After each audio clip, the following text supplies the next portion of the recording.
안녕하십니까. 경제야 놀자 헬스톡 앤뷰 탁지훈 기자입니다. 이번에 다녀왔던 부강약품의 주총 행사에서는 세 가지 키포인트를 잡을 수가 있습니다. 첫 번째로는 대표이사의 변경, 두 번째는 이우연 회장의 약속, 세 번째는 수익성을 끌어올리기 위한 방책, 이런 게 좀 얘기가 됐었습니다. 우선은 대표이사 선임권에서는 기존에 한미약품 출신의 영업통인 우기석 대표님이 단독 체제로 하기로 했었는데 갑자기 이재영 전무까지 투톱 체제로 바뀐 겁니다. 그러니까 이재영 전무라고 하시는 분은 OCI 홀딩스에서 IR을 주로 담당하셨던 분인데 이분이 좀 이력이 독특합니다. 검찰 출신이고 검사.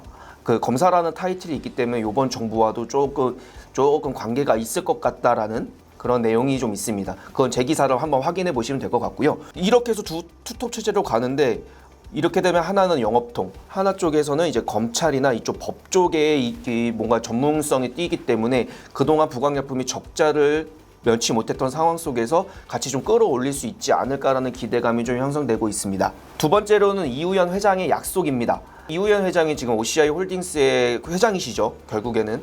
그러면은 여기서 OCI 홀딩스와 한미약품 간에 지금 통합이 진행되고 있습니다. 뭐 이 안에서 좀 잡음이 좀 있기는 한데 대부분의 주주들은 여기서 좀 생각을 좀 하셨었어요. 만약에 이우연 회장이 부강약품을 버리고 한미로 갈 것 아니냐, 이런 의문이 좀 많이 있었었는데 주총 현장에서 확실하게 답을 해주셨습니다. 뭐라고 얘기를 했냐면 그 한 주주가 부강약품 버릴 거냐 이렇게 질문을 하셨었는데 거기에 대해서 아닙니다, 책임을 집니다, 약속하겠습니다 라는 이제 좀 방점을 찍어주셔서 조금은 다들 안도하지 않았나라는 생각이 듭니다. 실질적으로 이제 주총 현장이 끝나고 나서 일부 주주분들을 만나봤었는데 그 중에 한 분은 이게 그런 책임감 있는 모습이 좀 와 닿았다. 그래도 기대감이 좀 있다. 그런 반면에 다른 부분도 좀 지적하셨던 주주분들도 계세요. 계속해서 적자 상황은 이루어지고 있는데 이거를 탈피하고 어떻게 노력해서 다시 끌어올릴 수 있는 방안이 내가 생각하기엔 없었다. 그럼 이걸 어떻게 해결해 줄 수 있겠느냐? 뭐 그걸 좀 지적을 좀 해주셨고, 임원들의 그런 보수 한도 관련돼서도 얘기가 나왔었는데 너무 많이 높은 가격에 책정된 게 아니냐, 계속해서 적자인데도 불구하고 임원들은 꽤 배불리는 게 아니냐라는 그런 입장도 있으셨고, 뭐 이우연 회장이 앞으로 좀 끌어나가겠다고 했지만 이게 어떻게 될지 좀 고민이 되는 부분이기도 하고 앞으로도 계속해서 취재를 해보고 현 상황이 어떻게 바뀔지 이거를 한번 짚어봐야 되는 부분인 것 같습니다. 세 번째, 수익성을 끌어올리기 위한 방책은 이우연 회장이 말한 걸로 하면 R&D보다는 영업 쪽에 관심을 두고 집중하겠다, 이런 얘기였습니다.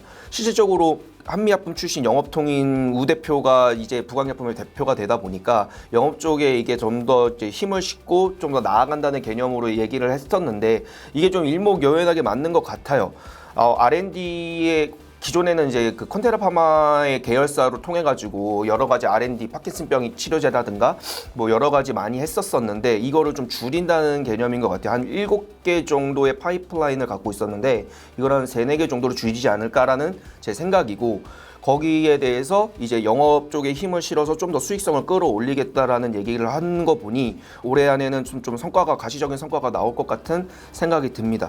이우연 회장이 말을 한 거를 보면 잠재적인 부실 요인은 90% 이상을 해소했다라는 말도 나왔어요. 그러면서 요번에 올해 안에는 성과를 내겠다, 이런 얘기를 한 거 보면은 그만큼 자신감이 있다라는 뜻인 것 같습니다. 그럼 가장 중요한 거는 원래는 콘테라 파마가 국내 상장을 먼저 많이 시도를 했었어요. 계속해서도 그렇게 기사가 많이 나왔고 저도 취재하면서 그런 얘기를 많이 들었고, 그런데 이번 주총에서는 해외 상장을 목표로 하겠다는 걸로 바꿨어요. 그럼 실질적으로 이우연 회장의 말로 하면은 해외 직원들로 편성되어 있는 그런 회사가 어떻게 국내 상장을 하는 거는 의미가 없다라는 게 이유예요. 저도 근데 그거는 맞는다고 생각을 합니다. 굳이 힘들게 국내 상장을 하는 것보다 해외에서 상장을 해서 거기서 끌어올리는 게 낫다고 판단을 하면서 결국에는 좀 이제 현금이나 이런 자금 흐름 같은 경우를 좀 조정하려고 하는 거이지 않을까라는 생각도 들고, 근데 이후에 이제 ERP 시스템이 부족하다는 말도 했는데 100억 이상이 들어가는 프로젝트다. 다만 여기서 이거를 어떻게든 프로젝트를 완수를 해서 경영 효율성을 높이겠다라는 말도 했어요.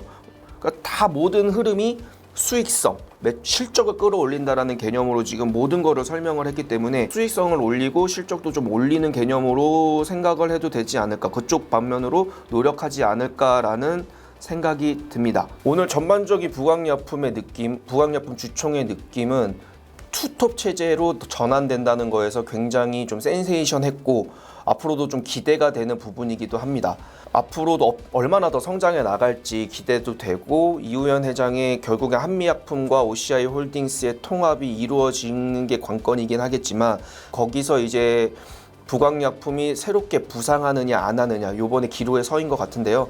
이번에 투톱 체제로 바뀌면서 좀 더 성장할 수 있고 부강약품이라는 회사가 좀 더 부각될 수 있는 한 해가 됐으면 합니다.